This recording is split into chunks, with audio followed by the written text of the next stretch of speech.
नमस्कार मैत्रिणींनो, मी आज करणार आहे राजमाची भाजी। तर हे राजमा आहे, तर कुठेही मार्केटमध्ये हे मिळतं। तर आता याची मी भाजी करणार आहे। तर याला मी रात्रभर भिजत ठेवून कुकरमध्ये वाफवून घेतलं आहे। हे कुकरमध्ये वाफवून घेतल्यानंतर बघा हे असं दिसतं। तर हे खाण्यासाठी खूप छान असते याची भाजी, शरीराला याचा फार उपयोग होतो। तर हे अशी मी भाजी करणार आहे। तर चला रेसिपीकडे वळूया। तर मी इथे गॅसवरती कढई गरम करायला ठेवली आहे। तरी मी या भाजीला लागणारं साहित्य तुम्हाला दाखवते। इथे 2 टोमॅटो कापून घेतले आहेत, 2 कांदे कापून घेतले आहेत आणि थोडासा कढीपत्ता घेतला आहे। आणि हा राजमा मी वाफवून घेतला आहे कुकरमध्ये आणि 4 लसूण पाकळ्या घेतल्या आहेत। तर कढई आता गरम झाली आहे। तर याच्यामध्ये थोडंसं अर्धा चमचा मी तेल घालते आहे। तर याच्यामध्ये मी कांदा टाकून घेते। तर या कांद्याला व्यवस्थित सुकेपर्यंत परतून घ्यायचं, जास्त लालसर पण करायचं नाही, थोडासा रंग बदलू द्यायचा, सारखं असं हलवत राहायचं। कांदा लवकर सुकत नाही म्हणून याच्यात थोडंसं मीठ घालायचं, म्हणजे कांदा लवकर सुकतो।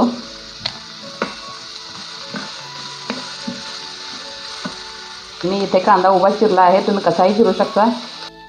बघू शकता मैत्रिणींनो, आपला कांद्याचा कलर पण थोडासा चेंज झाला आहे आणि थोडासा आपला कांदा सुकला आहे। त्याला सारखं हलवतच राहायचं, म्हणजे खाली करपणार नाही। याच्यामध्येच आपल्याला लसूण पाकळ्या पण टाकून घ्यायच्या आहेत, याला पण भाजून घ्यायचं। बऱ्यापैकी आता कांदा सुकला आहे। तर याच्यामध्ये आता टोमॅटो पण घालून घ्यायचे आहेत।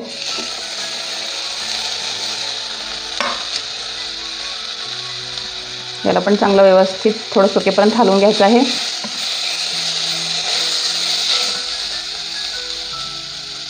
कांदा, टोमॅटो, लसूण व्यवस्थित सुकला आहे मैत्रिणींनो, बघू शकता तुम्ही। तर आता मी गॅस बंद करते आणि याला खाली थोडंसं थंड होण्यासाठी ठेवून देते। थोडंसं थंड झाल्यानंतर तर याला मिक्सरच्या भांड्यामध्ये बारीक पेस्ट करून घ्यायची आहे। जर आपण गरम घातलं तर आपलं मिक्सर खराब होऊ शकतो। कांदा थंड झाला आहे, तर आता मी याला मिक्सरच्या भांड्यात घालून पेस्ट करून घेणार आहे। तर मी मिक्सरच्या भांड्यामध्ये कांदा आणि टोमॅटोची पेस्ट करून घेतली आहे, बघू शकता किती बारीक झालं आहे। हे बघा, अशी बारीक पेस्ट करून घ्यायची आहे। परत एकदा गॅसवरती कढई गरम करायला ठेवली आहे। तर त्याच्यामध्ये 2 मोठे चमचे मी तेल घालत आहे।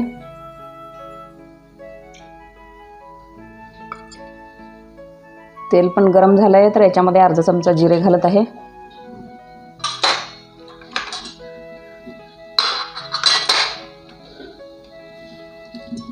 अर्धा चमचा मोहरी घालते आहे। हे व्यवस्थित तडतडल्यानंतर याच्यामध्ये कढीपत्ता घालायचा आहे।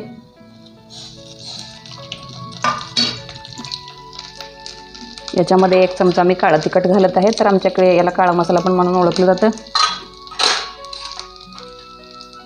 तर याच्यामध्ये लाल तिखट घालत आहे 1 चमचा। आता जी टोमॅटो आणि कांद्याची पेस्ट करून घेतली आहे, तर ती याच्यामध्ये घालून घ्यायची आहे। आता ही पेस्ट पण मी या फोडणीमध्ये घातली आहे। तर याला व्यवस्थित चांगलं तेल सुटेपर्यंत शिजू द्यायचं। या भाजीला किडनी बीन्स म्हणून पण इंग्लिशमध्ये ओळखलं जातं। याच्यात भरपूर प्रमाणात फायबर असते, तर पचायला थोडं जड असतं। तर कधीच ही भाजी खायची। ह्याच्यात आयर्न भरपूर प्रमाणात असतं। चांगलं शिजवून खा, अर्धे कच्चे शिजवू नका। नेहमी भाजी खाऊ नका, कधीतरी खाण्यासाठी ही भाजी चांगली आहे। तर ही अशी भाजी तुम्ही करून बघायची आहे, खूप छान लागते। तर पुढे मी आता याला हलवून याच्यामध्ये टाकून घेणार आहे किडनीचे बीन्स किंवा राजमा। तर ह्या टोमॅटो आणि कांद्याला थोडंसं तेल सुटल्यानंतर याच्यामध्ये टाकून घेणार आहे। थोडंसं आता आपल्या याला तेल सुटायला चालू झालं आहे। गॅस बारीकच करायचा। बघा मैत्रिणींनो, आपल्या या ग्रेव्हीला चांगलं तेल सुटलं आहे। तर आता याच्यामध्ये मी हे शिजलेला राजमा टाकून घेणार आहे।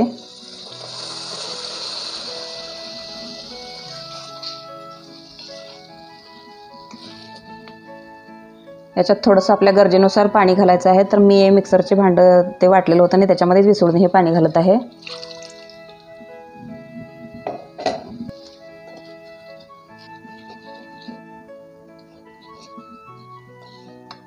ही भाजी पातळ किंवा घट्ट आपल्या आवडीनुसार तुम्ही करू शकता पाण्याचं प्रमाण। ही भाजी मी बऱ्यापैकी मध्यम अशी केली आहे। तर याच्यामध्ये तुम्ही चिंच पण घालू शकता, ऑप्शनल आहे, मी इथे घालत नाही आहे। याच्यामध्ये मी चवीनुसार मीठ घालत आहे। थोडीशी चवीनुसार साखर घालते आहे।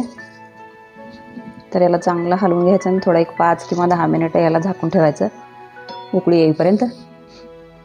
10 मिनिटानंतर आपली भाजी आता व्यवस्थित छान उकळत आहे आणि शिजली आहे. याला शिजायला वेळ लागत नाही कारण आपला राजमा अगोदर शिजलेला असतो. तर आता आपली भाजी तयार झाली आहे. तर मी गॅस बंद करते. चला तर आता मग प्लेटमध्ये सर्व करूया. तर ही भाजी आपली खाण्यासाठी तयार आहे. तर भातावरती घालून का खूप छान लागते किंवा चपाती भाकरी बरोबर खाऊ शकता.